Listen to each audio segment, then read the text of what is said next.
ja erinevus rikastab, ma räägin hoopiski täna sellest, et hetke mentaliteet on mõistust nikastav. Jah, see ei ole türannia või ohnokraatia, vaid hoopis reeglitest rasvunud sardiin. See siin on küproki sirge bürokraatia, see on kuradi ma ooterežiim. Selles režiimis oskavad kõik ainult sittuda. Kõik situvad, ootavad ja loodavad. Keegi ei taha ju mind läbi likkuda. Türa ärgab üles poodavad.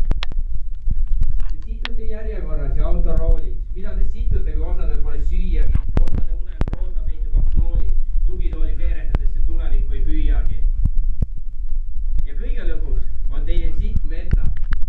Metateksuaalne, füüsiline ja poolne, abstraktne ja masinlikult beta. Tegelikult ainult aja relatiivsus on primaarne. Täna oleme enda valitud rollidega ning keeruline on vaid meie sõnaseade. Õmbritsemas minu mõttetuid mõtteid atollidena, las kostub üle kõigi kuulajate peade. Täna õhtu on inimeselt inimesele. Korrektuurimata ja vapšel laadne, huulilt südamesse hinge asemele. Otse, vahetult ja besplaatne. Väga ilus. Väga ilus, väga ilus.